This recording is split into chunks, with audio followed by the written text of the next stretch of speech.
So how long have you been injured? I've been injured for 4.5 years. As of October, I've been injured for 5 years. Have they told you what you're diagnosed with?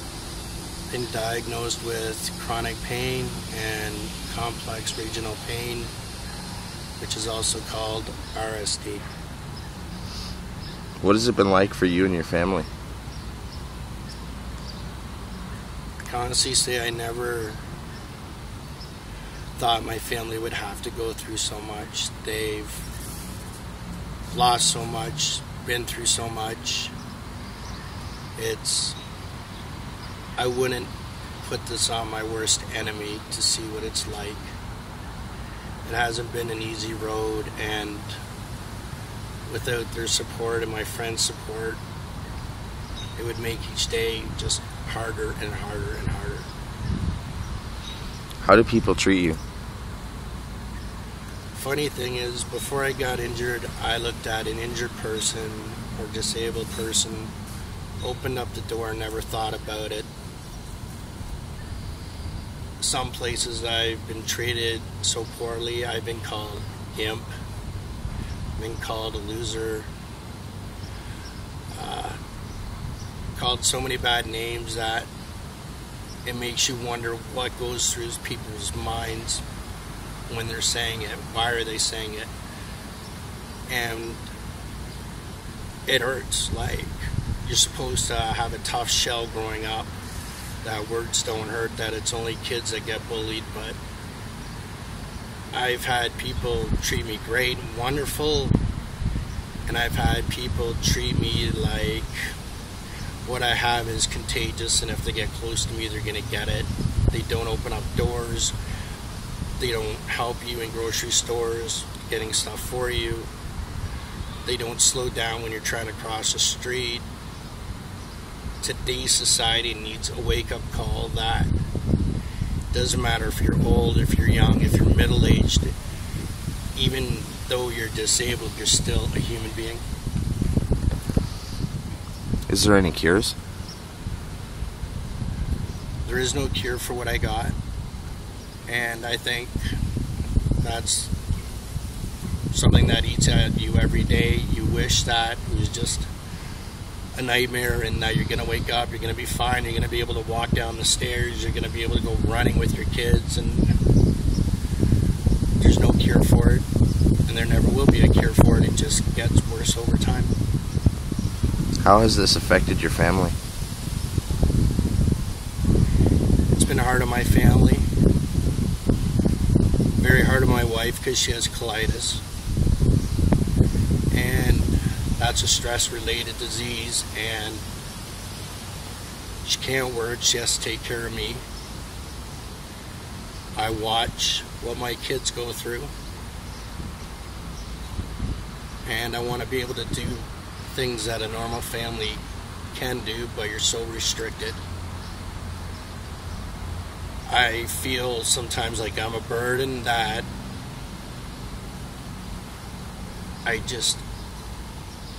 you can't describe how it feels. It makes a man is supposed to take care of his family and do everything for them and support them and be there, and I'm there, and there's so much I want to do but I can't, and I see the pressure it puts on my kids when I can't push them on a swing at the park, or if my wife needs help, and it's hard. Being disabled is very, very hard to deal with. Is there people you appreciate for helping you?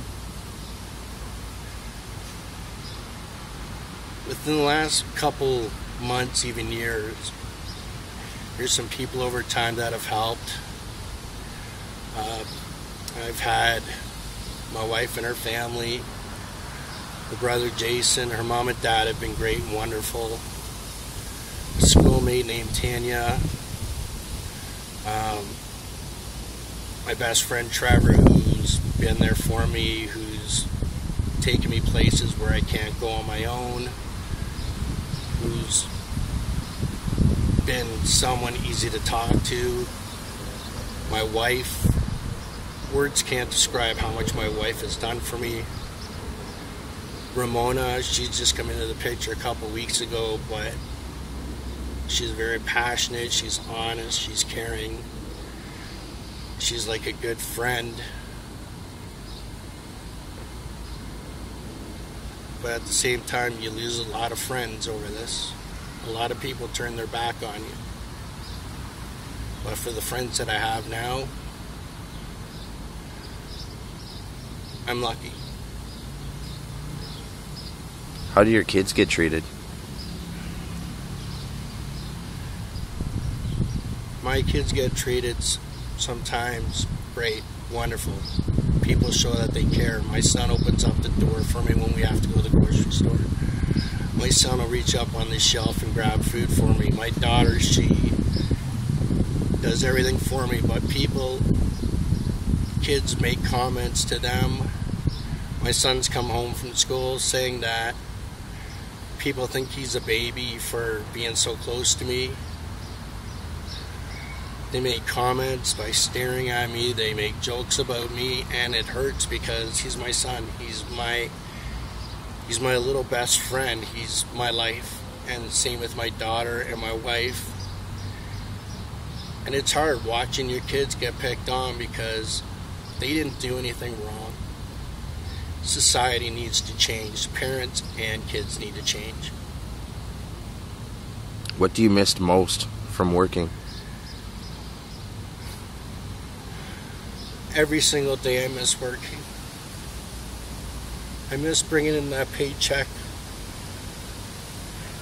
I miss being able to buy my kids the things that they need and be able to do that special thing just for your wife, or go out to dinner, or be able to buy your kid that special toy, and it breaks your heart.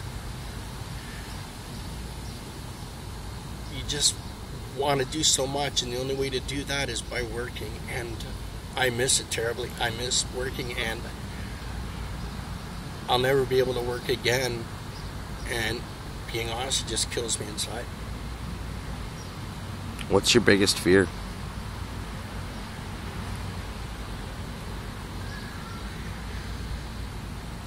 Biggest fear?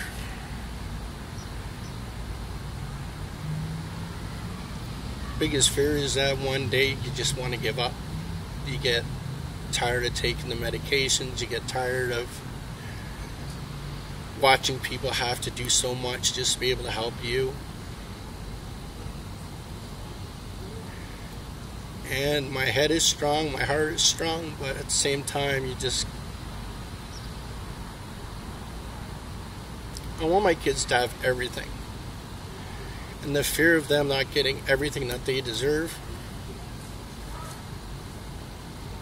that's what hurts the most. What makes you happy? Watching my son and my daughter every single day walk up to me and give me a big hug and tell me it's okay. Have my wife put her arm around me and tell me that no matter what, she still loves me. Having friends who I know I could call on if I need to go to the hospital right away, or her family if I need someone to talk to, or if I have Trevor that I can talk to, or Ramona I can talk to, or Kathleen I can talk to. Just having that outlet makes you feel that some people actually do give, they do care. They're not just saying it. Do you ever want to give up? Yeah, a lot of times I want to give up, but then I realize what the outcome would be. I'd be hurting the people that are most important to me. I'd be hurting my kids, which I would never want that. I'd be hurting my wife. I'd lose my best friend. I'd be losing friends, and that's the biggest fear that I have. Is it's not giving up that hurts the most, it's what you lose when you give up. When you have certain things in your life, friends, and family. Nothing else matters. And that's one reason why I'll never give up. No matter how bad the pain gets, no matter how sick I